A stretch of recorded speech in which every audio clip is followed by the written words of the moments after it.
que vous allez bien. Dans cette vidéo, nous allons voir comment faire un exemple d'appel API avec une API gratuite qui est en ligne. On verra bien, il y en a pas mal, mais sinon les plus répandus, on va voir.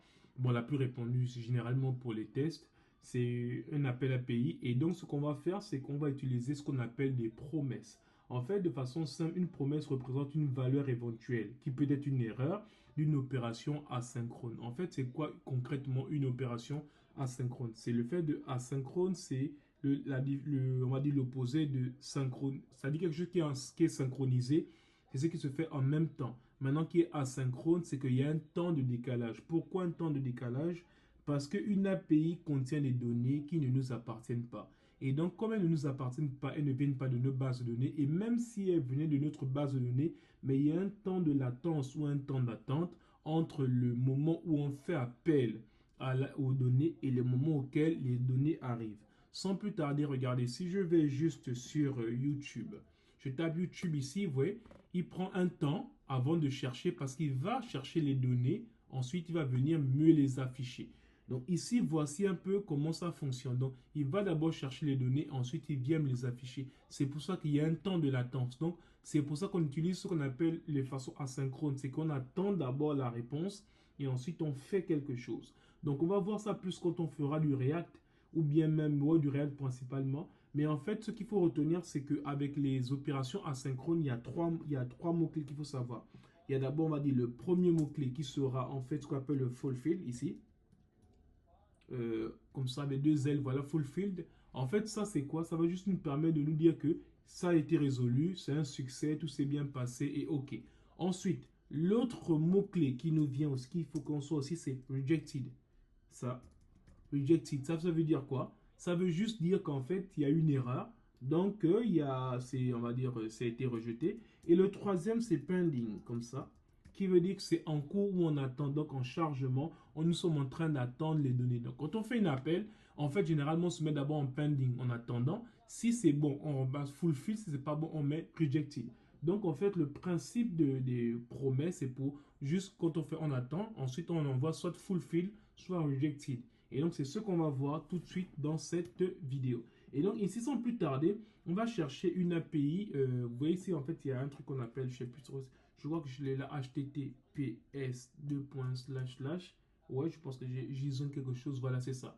Donc, ici, maintenant, si je fais ça, par exemple, vous voyez, il y a une liste d'utilisateurs.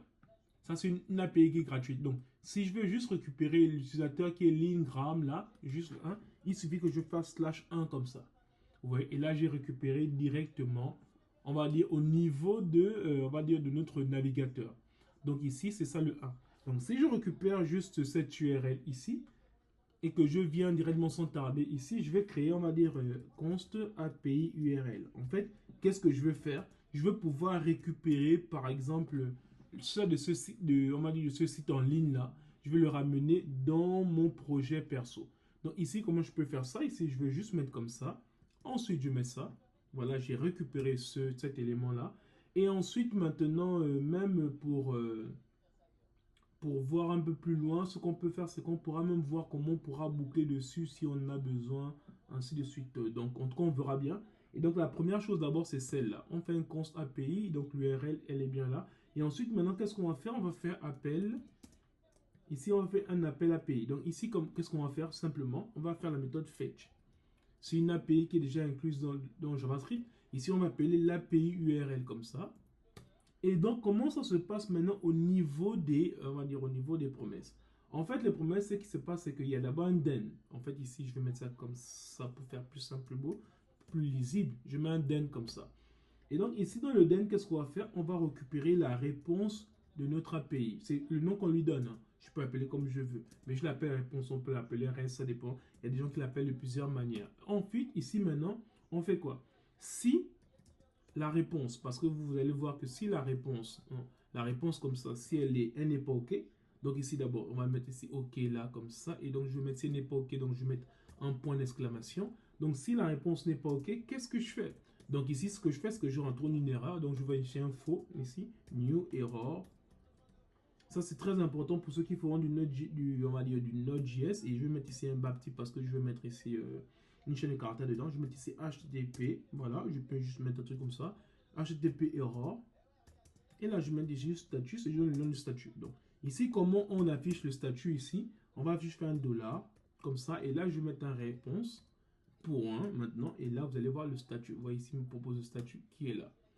Donc ici, là, je vais retourner une erreur. Ça veut dire que si le truc n'est pas OK, je retourne une erreur. Donc ici, après, on fait quoi? Sinon, on fait juste return response.json. Donc ici, non, pas response, réponse.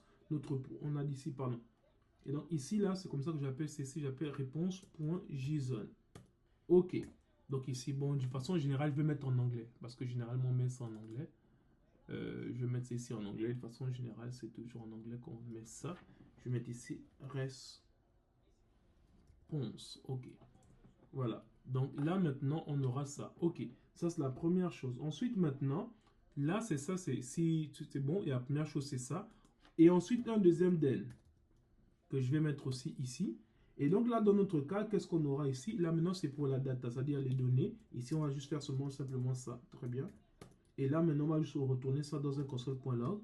CLG, comme ça, je peux mettre ici données, peu importe, espace, et après, je mets virgule ici, data, comme ça, peu importe. Bon. OK. Donc ici, en fait, ce qui se passe, c'est qu'on a bien ça. Maintenant, ça, c'est quand tout se passe bien. Maintenant, quand tout se passe mal, ou bien quand il y a un problème, qu'est-ce qu'on fait? On rajoute le mot qu'on appelle catch ici. Donc lui, qu'est-ce qu'il va faire? Il va catch l'erreur. Donc il va récupérer l'erreur ici. Et ensuite, qu'est-ce qu'il va faire de cette erreur? C'est à nous de décider. On peut faire un console.log de cette erreur. Donc ici, comment on peut faire? Juste, on peut faire un CLG. Et après, c'est nous qui décidons. Si on veut, on fait, je sais pas, je peux mettre ici, une erreur s'est produite. Par exemple, une erreur, backslash, s'est produite. Après, je peux mettre un 2 points comme ça, virgule. Et là, je mets juste l'erreur. Ici, erreur. Voilà. Donc ici, maintenant, sans plus tarder, qu'est-ce qu'on va faire? On va aller voir un peu comment ça se passe au niveau de notre navigateur. Ici, maintenant, le navigateur, il est ici. Vous voyez, on a bien récupéré ça. Vous voyez, ici, on a bien récupéré donc, les données qu'on avait. Donc, il y a bien l'adresse, il y a bien l'entreprise, on va dire, toutes ces données-là sont bien récupérées qui viennent de celui-là. Vous voyez, ces données sont là, adresse, la géo, phone, ainsi de suite. Donc, c'est comme ça qu'on peut récupérer, on va dire, les données d'une API qui est gratuite, par exemple, et on verra plein d'autres cas dans un projet sur mon Node.js. Mais là, c'est juste pour vous dire que voici comment on peut faire avec des promesses une manière de pouvoir récupérer les API. Donc, je vous donne rendez-vous à la vidéo prochaine. Merci.